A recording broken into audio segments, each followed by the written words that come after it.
Welcome to another InWheelTime podcast.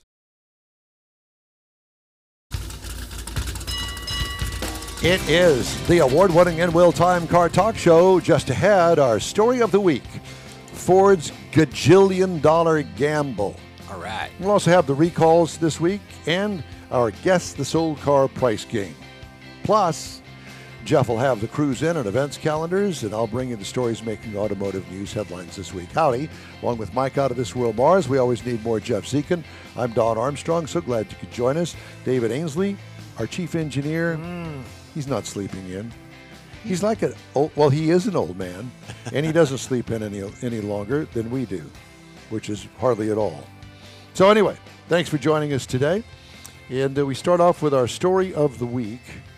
And I picked this because I guess I wanted to point out the fact that marketing and PR at a big global corporation, they're pretty good. And they've sold this to the press. Uh-oh.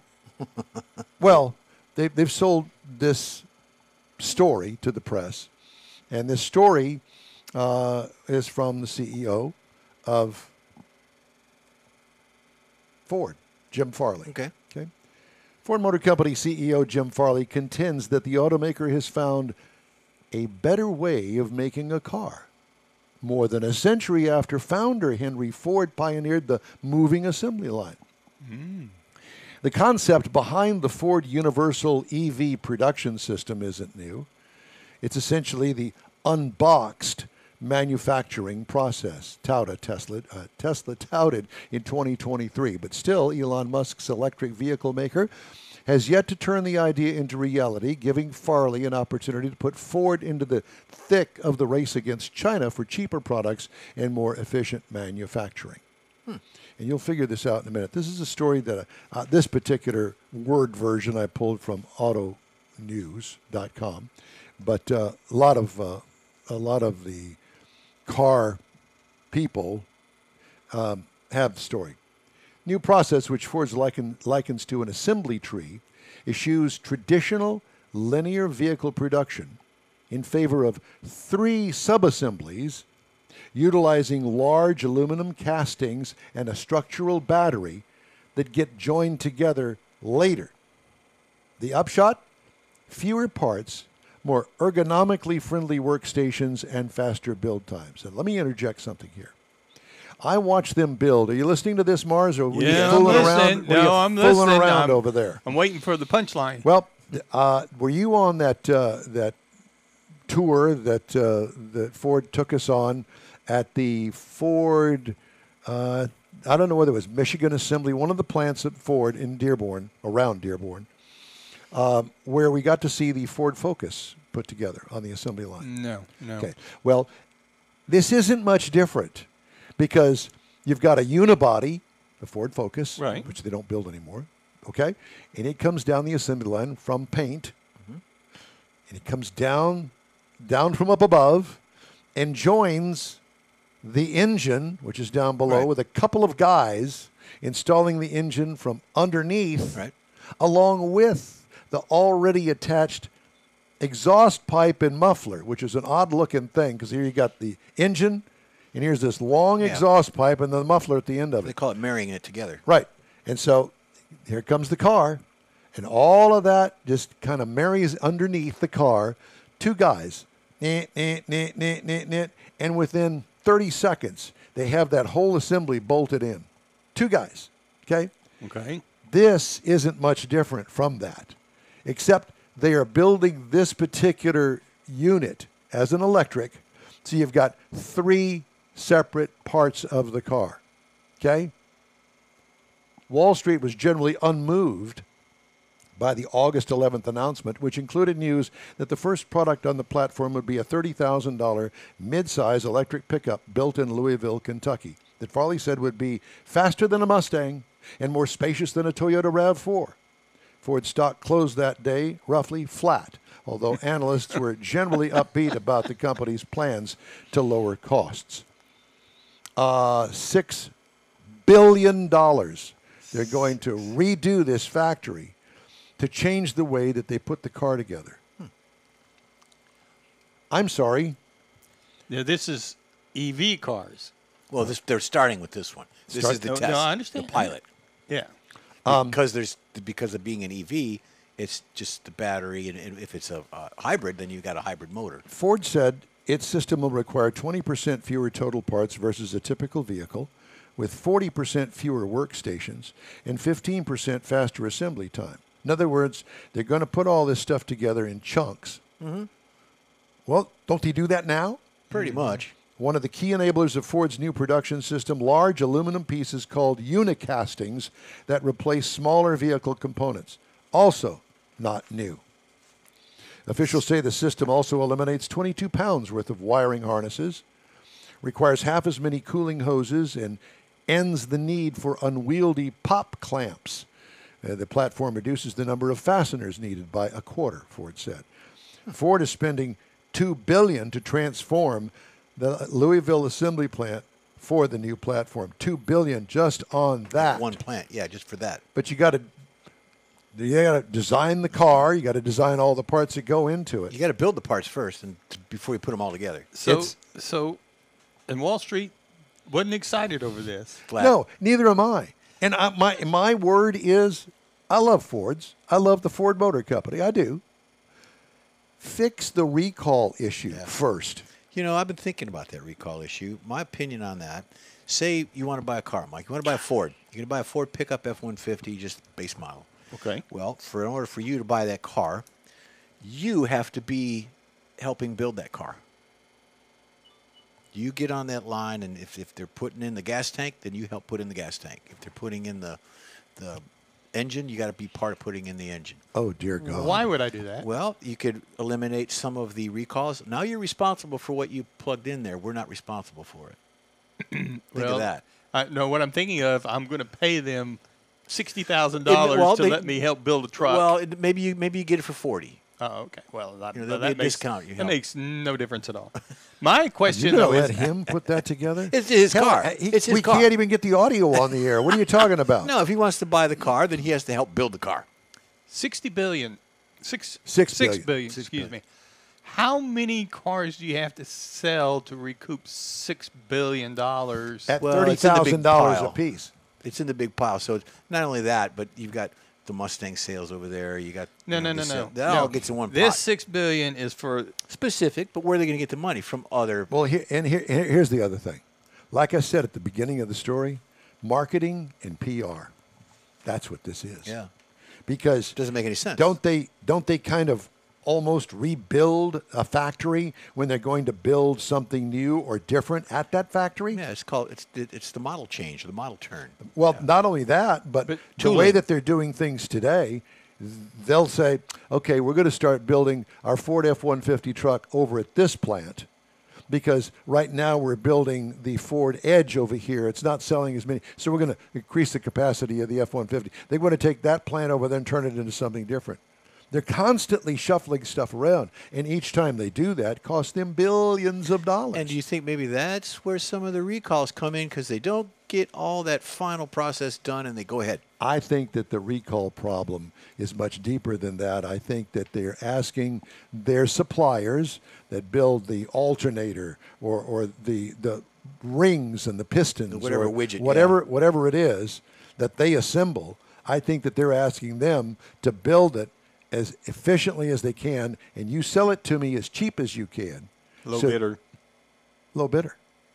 And I think that that's where the issue is, partially anyway. Well, I think that's a big part of it because obviously if you get something that's not quite as good as it should be, it may not break, that alternator may not do something, but it may cause one of the many computers in the car to have a problem because it's not getting the proper voltage or something.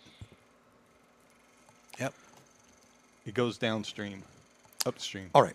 So we got that. Let's do the recalls, shall we, while we're on the subject? Okay. JLR, Jeep Land Rover. Okay. I'm sorry. Jaguar Land Rover is recalling 121,509 Range Rover and Range Rover Sports in the U.S. because of potential cracks in the vehicle's front suspension upper knuckle joints. The recall impacts certain vehicles from 2014 to 2017, and all recalled vehicles are expected to have the defect. An impacted vehicle A crack may develop in the front suspension knuckle, potentially leading to a detachment of the upper suspension arm, resulting in a loss of driver control and an increased risk of crash. And of course, Ford recalling 103,174,000.1 F-150s in the U.S. because of faulty rear axle hub bolts that may break and cause corrosion. NHTSA said August 8th, about 1% of the recalled vehicles from 23 to 25 model years are expected to have the defect. The break can lead to corrosion between the hub splines and the axle shaft splines. Over time, the corrosion can lead to a vehicle rollaway when the parking brake is not used and a loss of motive power. In other words, you broke the rear end. Mercedes-Benz EQB, which I've never heard of, 300 4MATIC, 22 to 23 model years. Loss of drive power. Imagine that. Press the accelerator pedal and it don't go nowhere. Martha, could you send something to find the garden lanterns? All right, time now for our sell-a-thon. Okay. Let's see what sold and how much it sold for from Hemmings Sold Car Weekly Roundup. Shall we? We shall. All right. Is everybody ready online? Everybody ready at home? Okay. Because here we go. This is a 1974 AMC Javelin, which when it was brand new, I always thought was kind of weird looking. How much do you think that car looks completely stock? It looks like it just rolled off the showroom floor. But that's a famous body style. Okay, how much? AMC Javelin. 28. 28. Mars? 24. 24. Do we have any other bidders online? Bidders online? No, I got nothing. Okay, so the sold car price was $17,850. That would be a great road car. Yep. Heitzman came in late at 16, so he's close. He won again. He's on a roll, actually. He is. All right, so our next up is, this is for Jeff, a 1982 Buick Riviera convertible. How much the 82 Buick Riviera sold for? 82. I'm going $8,000. $8,000. I was thinking 12. No, it is a ragtop. And what is it's a Mr. convertible Heitzman, and it what looks does really Mr. nice. Heitzman join in and says? I don't know if he's looking it up on Google or something. Well, you can't. You've got it. We can't look it up on Google, and don't go to Hemmings. No, he's saying 2,300. Okay. Well. Okay. Well, I say it was. This is what it sold for: $12,810. Oh. Next up. Next up. So, who won that one? Mike did. Mike did. Next up is the 1977 Jeep CJ. Now, I had one that was close to that. It's a good-looking little vehicle. Yeah, and it lifted, looked just like got that. all kinds of stuff on it. So, how much do you think a 77 Jeep CJ had? And this one probably had the four-banger. It was a Pontiac four-banger, if I'm not mistaken. How much do you think that sold for? $9,000. No, I'm going to go 19. Jeff says 18. Heitzman says 18. 19,425. Yeah. Way to go, Mars. They're very popular, and look at and that's in a big city someplace. So that's not been even an off-road vehicle. Next up, I probably prepped this car at Richardson Chevrolet, a 1971 Chevrolet Chevelle. Kathy had a gold one. I don't think you did because there's still paint on the hood. Okay. There's that. 71 Chevrolet Chevelle. Yeah, because they had to repaint it. Yeah. I buffed off the knob on it. 71 Chevy Chevelle. How much? Got a black vinyl top. Looks stock except for the wheels. Kathy had a gold one. It was awesome. I'm going to go 12. Heitzman says 17. I'm going to go 19. Heitzman wins $17,325. I'm just off my game today. All right, next up, this is for you, Mars. A 1960 Ederlin AMC mobile. Metropolitan. I could see you driving this. Ederlin. A 1960 AMC. When I was in high school, some nerdlinger in school that I went to school with that I never found out because he was hiding, drove this thing to school, and we all made fun of it. 1960 AMC Metropolitan. first, How Mike. much? Man, I really don't know. I'll go 17. All right, I'll go 12. Heitzman says 5,000. $5,900. Heitzman wins Jeff, again. what are you going to do with all these cars, man? Okay, here's one for you, Jeff. Oh, boy. 1994 Acura NSX. I knew somebody fast that car. had one Yeah, of these things. yeah, yeah. I used to The see problem with them is I couldn't fit. My head hit the roof. That was, at the time, that was the fastest production car made. I'm going to go 27. 94 Acura NSX. I'm going to go 21 maybe. Let's see what Mr. Heitzman's got. We He should have seems to him be go on a first. roll. Yeah, we should have made him go first. He says 28,000. $71,925. So if all of us put our money together, we could have it. No. Almost. No, none of us. We still. His even at bid, that. my bid, your bid. Okay. Next up, a 1987 Jeep Grand Wagoneer with the stick-on wood sides. Still shipping crayon. It looks like it's completely stock. And I don't know as if the fog lights are stock or not, but I don't think so. What year is it? 87 Jeep Grand 87. Wagoneer, so it probably has a small V8 in it, I would guess. $9,000, Jeff. No. I'm going to say 16. Heisman says 21.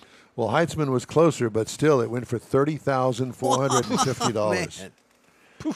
It's so weird. Okay, the next up, I'd buy this. Yeah. I'd so buy this. Oh, you would too, yeah. A 1997 Lincoln Town Car with the small block Ford V8 in it. It rides like a pillow. Like butter. Look at the plate. 97 T-car. Heitzman, what do you bid? You would let Jeff go first? Now, what do you bid, Jeff? I'm going to bid 12. I'm going 15. I'm thinking Heitzman, I think he says 21 on that deal. It sold for $5,900. Oh, no, I take that back. He said 2,200. That was his last one. $5,900. Here's your Now, bonus. I have a bonus picture today that has nothing to do with the Sold Car Roundup. Chevrolet displayed this car, and this is the press room Chevrolet, okay? Today, Chevrolet gave car enthusiasts and racing fans a glimpse of the high-performance future. Two Corvette concept cars, the Corvette CX and the CX.R, Vision Gran Turismo. It debuted at the Quail, a motorsports gathering, Monterey. While not intended for production, the pair will serve as inspiration to inform Corvette design language for years to come. Drawing on more than 70 years of performance innovation, these Corvette concepts honor the heritage of America's sports car and propel it to the future. So let me just say this about this concept car. As with most concept cars, yes, it's not a production car. It is a concept.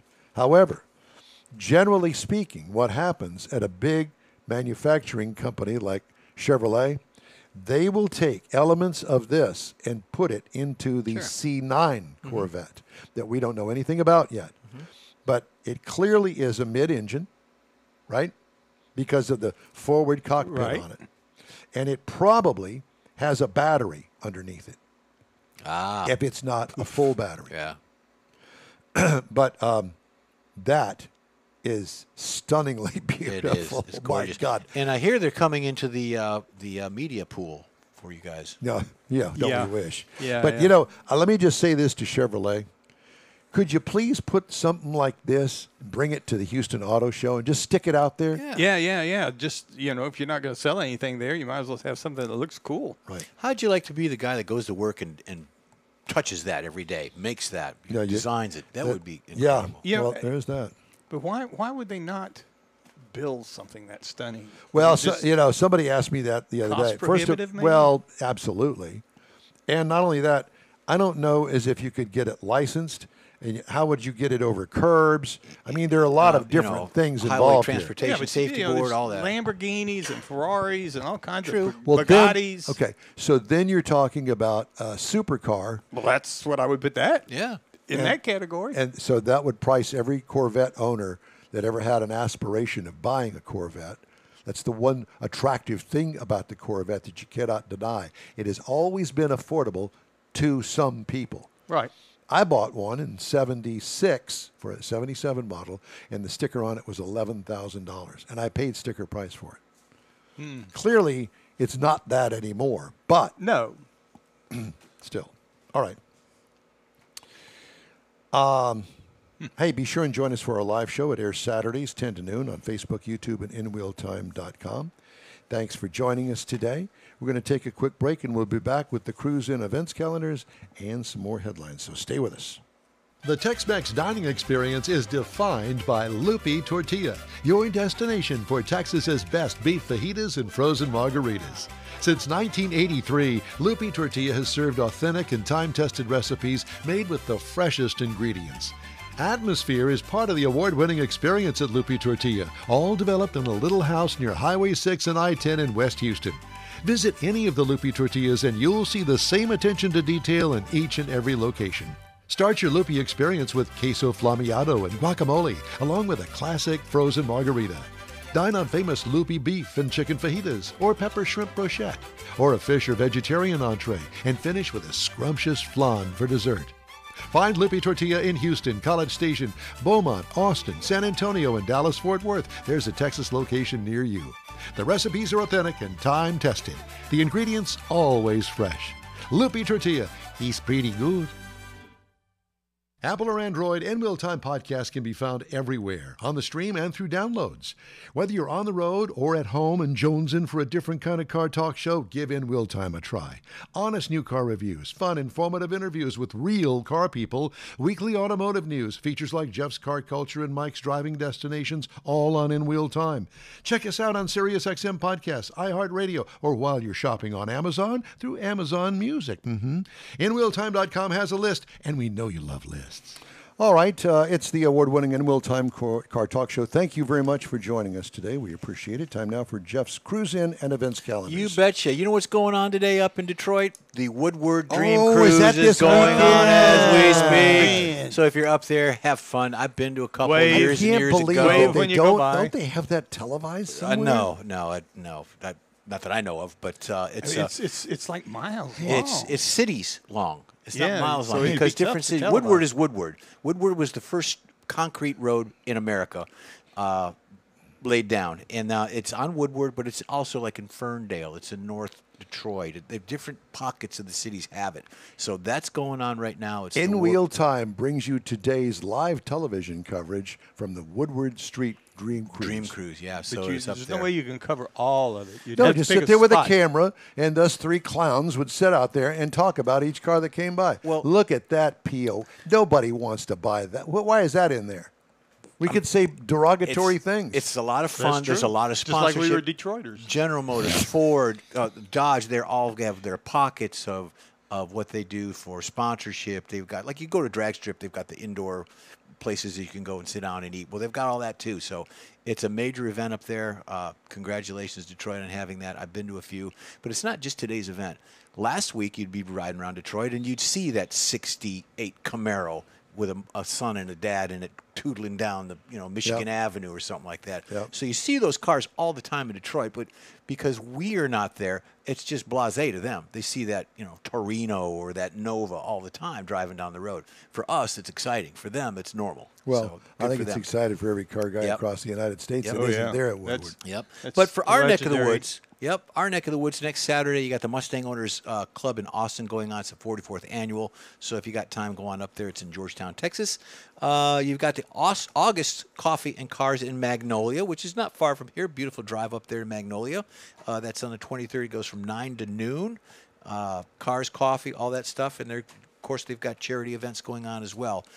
So take advantage of some of these things. There's a lot going on. Some of these are going to be winding down for the fall. There's still going to be car clubs and all that meeting. So stay tuned to your Facebooks and all your stuff going on that you socialize with. So take care of that. But good stuff. Okay. Yep. Got some more stories here making headlines this week. You ready? Yep. U.S. military wants to figure out the best way to blow up a Tesla Cybertruck. Yeah, buddy. From Automotive News. Air Force officials are seeking 33 vehicles to use as targets for live missile fire testing in New Mexico. According to documents posted by the U.S. General Services Administration, most of the vehicles can be sedans, SUVs, or pickups of any brand, but the documents specify the need for 2 Cybertrucks out of concern that enemies will use the particular model to help protect themselves in battle. They've been found not to receive the normal extent of damage expected upon major impact. CEO of Tesla, Elon, has touted the Cybertruck as bulletproof and apocalypse-proof, though an onstage demonstration during his 2019 unveiling infamously backfired, as you well know. Besides the Teslas, the Air Forces plan to fire missiles at 18 sedans, 6 black, 6 white, 6 blue or green, all with sunroofs. 5 pickups, 5 SUVs, and 3 cab-over commercial vehicles known as bongo trucks. Right. Thought that was an interesting story. I used to have a set of bongos. Did you? Yeah. Can you still play the bongos? Oh, yeah, absolutely. Vehicles from the 2026 model year are arriving in showrooms, driving average transaction prices up while pushing August incentives generally higher on older stock.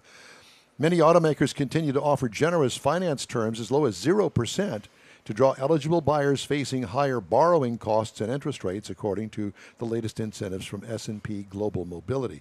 Automakers also dangling deals and promotions, often deferring monthly and down payments to counter consumer fears that prices will rise in the wake of U.S. tariffs on light vehicle imports. So if you're in the market for a vehicle, don't discount a 24 or a 25 model, Right. because, oh, well, that's not the latest, greatest. It probably is. Yeah, if you were driving a 10-year-old vehicle and moving up, you wouldn't know the difference between a 24 and 25 with the technology. That's correct. Consumers might be having more success getting approved for auto loans based on second quarter data from the Federal Reserve Bank of New York, which could be fortuitous, as separate second quarter study by lender Santander Consumer USA found a bump in demand for vehicles, likely at least partially driven by fears of those tariffs again.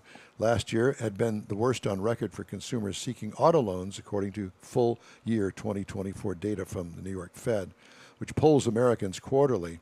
The bank's second quarter study in June found 6.7% of applicants had been turned down for an auto loan during the previous 12 months. I didn't know that. I'm going to try to squeeze this in. Go for it. In Oklahoma City, dealerships' insurers disputing any obligation to defend a former employee who was involved in a crash while using a company vehicle for personal purposes. Federated Service Insurance wants a federal court to rule whether it has a duty to defend and indemnify Aaron Cantrell, who worked for Orr Nissan at the time of the February 21st multi-vehicle crash, according to the complaint. Father sued her and the dealership on behalf of the children that were involved in the wreck. The suit alleged she was traveling at an unsafe rate of speed for conditions and could not stop in time, wrecked the car, injuring 2 people in the crash. So if you're a car dealership, might want to check out who's driving your company cars. Yep. We're going to finish up today's show right after this. You own a car you love. Well, why not let Gulf Coast Auto Shield protect it? Houstonian John Gray invites you to his state-of-the-art facility to introduce you to his specialist team of auto enthusiasts.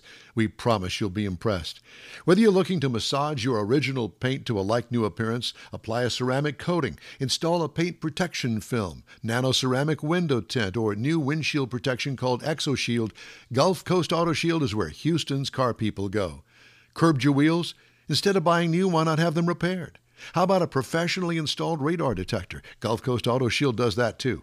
Get a peek inside the shop and look at the services offered by getting online and heading to gcautoshield.com. Better yet, stop by their facility at 11275 South Sam Houston Tollway, just south of the Southwest Freeway, and get a personal tour. Gulf Coast Auto Shield is your place to go for all things exterior. Call them today, 832-930-5655 or gcautoshield.com. The award-winning InWheelTime Car Talk Show now reaches 5.3 million folks each year. Check us out on InWheelTime.com, the Odyssey radio app, YouTube, Facebook, and just about every other entertainment source out there, including our live broadcast every Saturday, 10 to noon Central Time.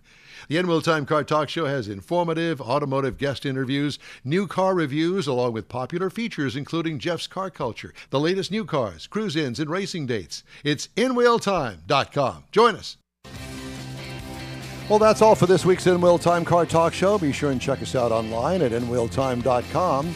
We're always looking for new, informative, and fender-bending automotive things to bring to our global audience. If you have an idea, event, or a road trip destination you'd like us to feature, let us know.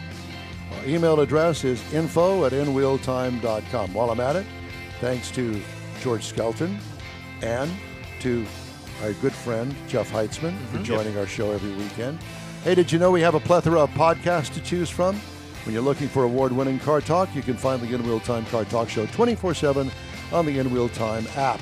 Grab a podcast from your favorite podcast provider, including the new SiriusXM podcast channel and the Odyssey radio app. We video stream our live show every Saturday, 10 to noon on Facebook, YouTube, and InWheelTime.com. The InWheelTime video technical director is we always need more Jeff Zekin. For booking agent, video editor, people finder, and wiring instructor, Mike Out of This World Mars. And let's not forget Chief Engineer David Ainsley. I'm Nod Nordstrom. From all of us at the InWheelTime Car Talk Show, thanks for joining us. Have a great week. Stay cool.